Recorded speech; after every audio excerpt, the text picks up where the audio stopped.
Right now, I want to pop this up on your screen as Iran has publicly executed 3 people in a public hanging, all of whom were arrested during the regime's brutal crackdown on protesters several months ago. Take a look at this post coming in from the New York Post.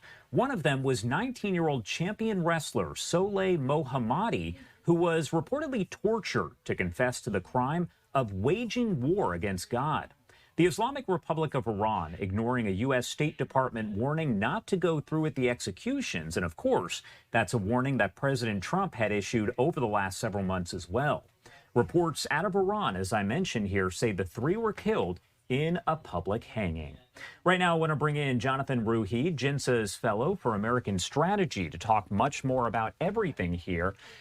Jonathan, thank you so much, as always, for taking the time to join us here and help break it down.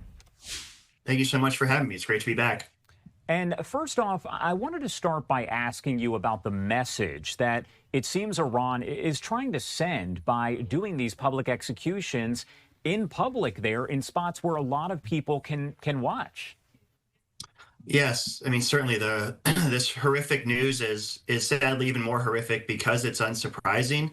This is something the Iranian regime did in peacetime. I think they were the world's second leading executioner of their own citizens, and often would do so in grotesque and public ways to send a message. These are the actions of a regime that knows that its own people are its own number one enemy. And also, I think this particular incident is emblematic of the regime's larger messaging, which is, in this war, we will win by persevering, by being more violent than we've ever been before.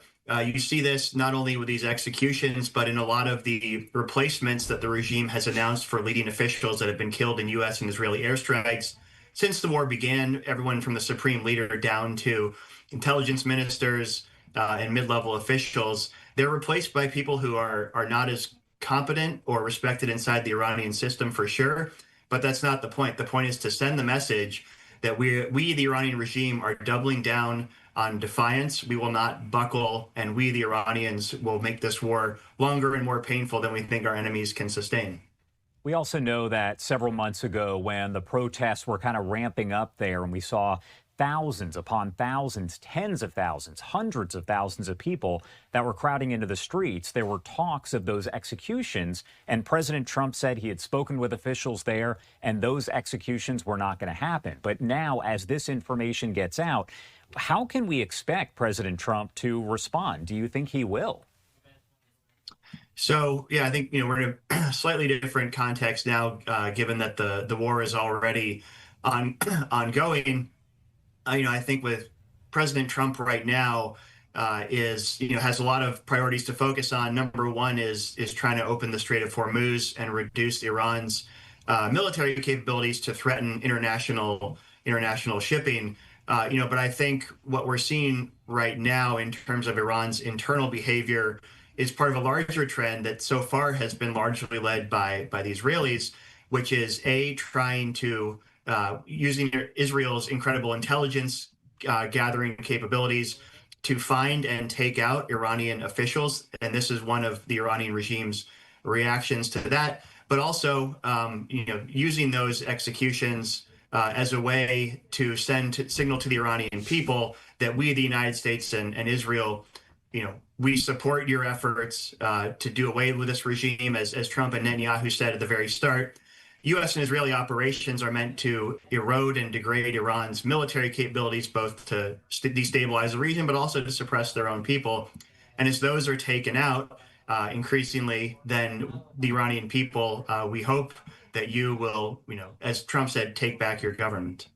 Should we expect to see more of those demonstrations then? Because, again, we saw them for weeks upon weeks with a lot of people packing the streets. And I want to pop up this video once again just to give you a look at some of the video from a couple months ago. Should we expect scenes like this one to happen again in the coming days, weeks, and maybe months?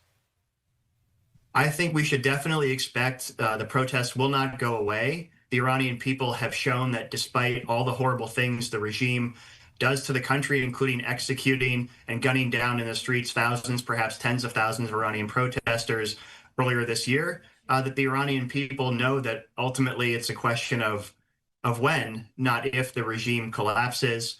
And I think, one of the interesting developments we've seen recently is now that the United States and Israel have achieved air superiority over Western Iran, at least, where a lot of Iran's major urban areas are, that Israel has what they call a stand-in capability to put small attack drones to monitor and take out the checkpoints set up by the Basij, which is the internal security forces, which I think we've seen so far creates a new equation here and really forces the regime to rethink how they go out and try to brutalize their own people, which is never far from their mind, even as they fight an external war for their survival. As far as we understand, is it possible for anyone to get a fair trial there in Iran? Because we've heard from human rights activists who have said that this wrestler was coerced into saying that he had gone against God. And I mean, there are so many questions there. So is it even possible to get a fair trial? Certainly not, and that's by design. As you said, offense against God, this is how a self-proclaimed theocracy like the Islamic Republic believes it functions. And it resembles in certain ways a lot of totalitarian regimes that we've seen in the past, the Soviet Union, Nazi Germany, China today, where the whole point is that people do not get a fair trial, because if they have a hope for seeking justice and petitioning their government for grievances in legitimate ways, then the regime, like the Islamic Republic, ceases to be the Islamic Republic and it starts to sign its own death warrant. We certainly saw this in the regime's response to the protests earlier this year, where the Iranian people were coming out and saying, we want water, we want electricity, we want a currency that is not completely devalued overnight. And rather than listening to these grievances, the regime turned around and used military-style suppression to gun people down in the streets on a massive scale. At this point, do we have any idea the condition of Iran's new supreme leader? Because he issued a message. It was a message that was attributed to him earlier on today, essentially another threat to President Trump and the U.S., of course, also to Israel. But we don't even know if he's the one making those statements, right? That's correct. I think as President Trump said, he made the Mojtaba, the new supreme leader, the son of the previous leader, Ali Khamenei, may very well have been injured in U.S. airstrikes. Or Israeli airstrikes. We heard that at the beginning of the war. There were even widespread reports that he had been killed in the same set of strikes that took out his father. But as you said, really, he is there to be essentially a figurehead, a symbol, both to the outside world, but more importantly to the Iranian people, that the regime is not going anywhere. It is not going to soften its policies, even under duress of major attack. But as you said, I think one thing we're currently seeing play out and has been underway for a long time, even before the war, is it's the IRGC, the Revolutionary Guards, who really pull the strings. They controlled a lot of the economy before the war. They were responsible for carrying out the suppression of Iran's people. And now that they're in the middle of a war, I think it's the IRGC who are essentially, by and large, taking over the country. And Mojtaba, the new supreme leader, may as much be a mouthpiece for that as anything else. And tomorrow does mark 3 weeks since all of this kind of unfolded with Operation Epic Fury. So what are you going to be watching for here in the coming hours and days? So I think, it's probably said a lot, but the operations are approaching a pivot point. I don't think they're at a culmination point yet. There's a lot more for the United States and Israel to do. But I think given the incredible operational successes we've seen in recent weeks, taking out Iran's air defenses, a lot of their ballistic missile launch capability, I think increasingly we're turning to taking out Iran's maritime capabilities, its ability to keep threatening the Strait and essentially shut it down, even though it has not defeated the U.S. Navy in a head-on battle. I think that's going to be a certain center of gravity. But at some point, and I understand why they're not focusing on them right now, at some point for President Trump and Prime Minister Netanyahu to declare this war a success, even if the regime does not collapse, they will need to show that they've effectively or meaningfully neutralized Iran's nuclear program. And in addition to the sites that were hit earlier in this war and last June, that's going to require some tough decision-making about how to go after potentially some secret sites in Iran that are deeply buried. And we hear a lot about the U.S. moving Marines and other potentially other forces for a ground operation along the Straits or in the Persian Gulf at Karg Island. That's obviously very important. But an even bigger underlying question is, will ground forces be needed to address those deeply buried secret Iranian nuclear facilities that were not touched so far in this conflict or last year?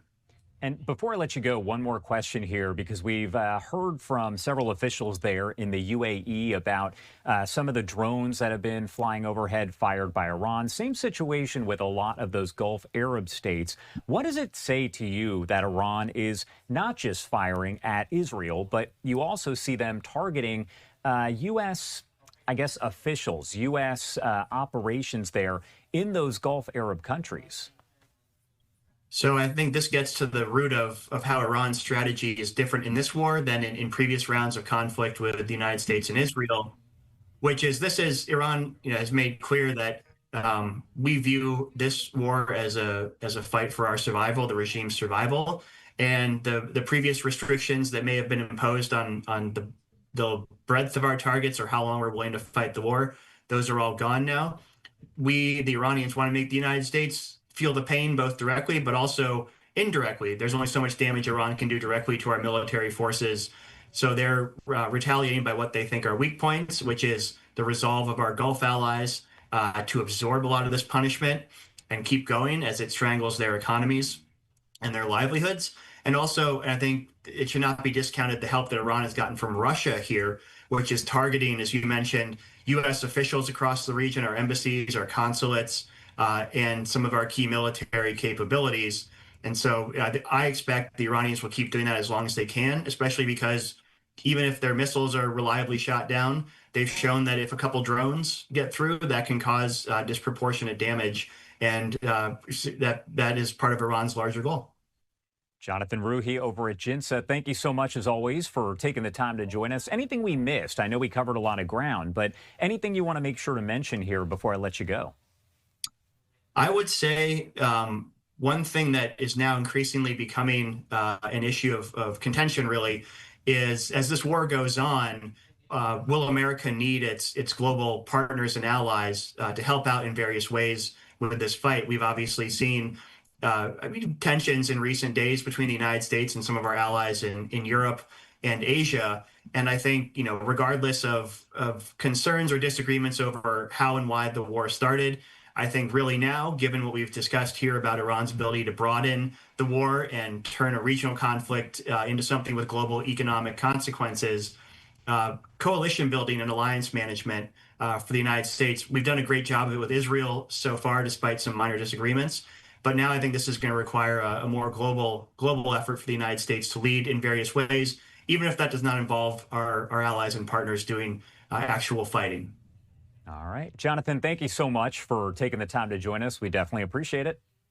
Thank you so much. My pleasure.